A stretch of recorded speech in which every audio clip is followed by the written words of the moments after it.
Bonjour, aujourd'hui c'est le 16 novembre. Bienvenue à notre méditation sur la grâce basée sur l'épître de Paul aux Éphésiens, chapitre 1. Et je voudrais lire avec vous le verset 18. Je prie qu'il illumine les yeux de votre cœur pour que vous sachiez quelle est l'espérance qui s'attache à son appel et quelle est la richesse de son glorieux héritage au milieu des saints. Je prie qu'il illumine les yeux de votre cœur. Les yeux du cœur, ici, c'est notre être intérieur. Tout ce que nous sommes dans notre esprit, dans notre âme, dans notre cœur. Pour connaître l'homme, nous étudions l'homme, vous regardez l'homme que vous êtes pour comprendre l'homme. Mais pour comprendre, pour connaître Dieu, nous avons besoin d'une révélation de Dieu lui-même. Dans les Écritures, s'il n'y a pas de révélation de la part de Dieu lui-même, l'homme ne peut pas le connaître.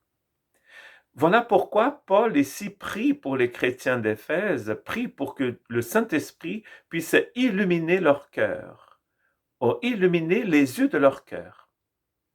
Nul ne peut voir dans les ténèbres. Nous avons besoin de lumière pour voir.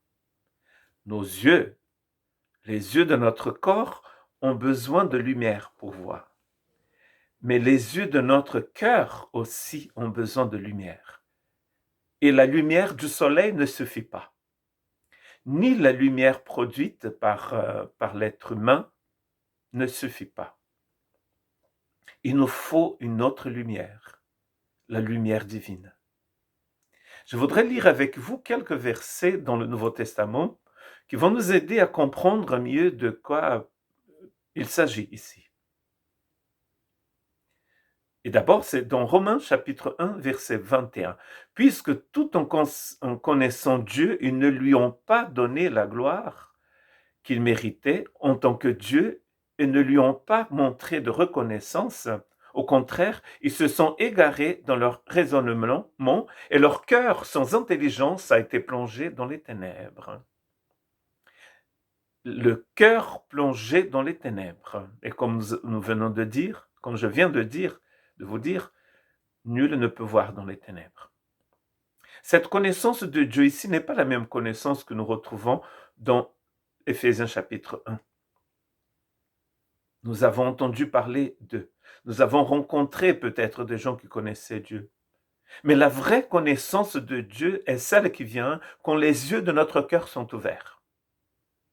Des gens qui passent du temps au milieu du peuple du Seigneur, le soi-disant peuple du Seigneur qui sort d'Égypte et que dès qu'ils sont en contact avec d'autres dieux, on a l'impression, on le voit dans le texte, que pour eux, il n'y a aucune différence entre le Dieu éternel et les dieux locaux. Le samedi, ils peuvent adorer ce Dieu-là devant le tabernacle, dans le temple, mais le lendemain, ils vont aller vers d'autres dieux. Pourquoi? Parce que pour eux, peut-être Dieu est juste une divinité qui est là pour leur donner des cadeaux, pour faire leur volonté, comme c'est le cas des faux dieux, qui demandent énormément de sacrifices et qui promettent énormément de choses, des choses qu'ils ne peuvent pas donner, parce que ces dieux-là, comme nous dit Ésaïe, c'est du néant. La vraie connaissance de Dieu vient quand notre cœur est illuminé par le Saint-Esprit. Tout ce qu'ils produisaient ici dans Romains 2 était du néant, était nul, parce que leur intelligence était plongée dans les ténèbres. Ils ne discernaient pas les choses divines. Quand on pense que Dieu est comme le génie de la lampe qui nous donne exactement ce qu'on lui demande, c'est parce que nous sommes toujours dans les ténèbres et nous n'avons pas encore vu le Seigneur, souverain Seigneur, tout-puissant, qui nous aime, mais qui est saint.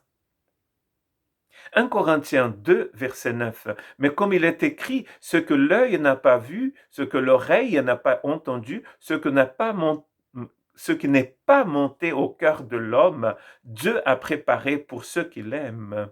Dieu a préparé pour ceux que l'aiment des choses incroyables que avec les yeux de la chair, vous ne pouvez pas voir. Il faut demander que le Saint-Esprit puisse illuminer votre cœur pour que vous puissiez voir ce que c'est que d'être un disciple de Jésus, ce que c'est que de l'appartenir. Sinon, vous allez tout le temps comparer votre foi à une religion. Chacun a sa religion, c'est ce qu'on entend. Jésus n'a jamais parlé de religion. Il parle d'une relation avec le Père, connaître Dieu. La vie éternelle consiste à te connaître, toi le Père, et celui que tu as envoyé. Jean chapitre 17, verset 3. Lisez ce texte de Jean 17. La vie éternelle consiste à être dans une relation avec le Seigneur. Et notre dernier texte, c'est dans 1 Corinthiens, chapitre 4, verset 5. C'est pourquoi ne portez aucun jugement avant le moment fixé, avant le retour du Seigneur, car il mettra en lumière ce qui est caché dans les ténèbres et dévoilera les intentions des cœurs. Chacun recevra de Dieu la louange qui lui revient. Il y aura ce jour, bien sûr, où rien ne restera dans les ténèbres. Mais qu'aujourd'hui, nous puissions demander au Seigneur d'éclairer notre cœur complètement pour que nous puissions voir. Voir quoi? Il va nous en parler demain. C'est 3 choses importantes dont nous avons besoin de voir. Mais déjà, si vous voyez le Seigneur aujourd'hui, vous allez voir le reste. Que Dieu vous bénisse.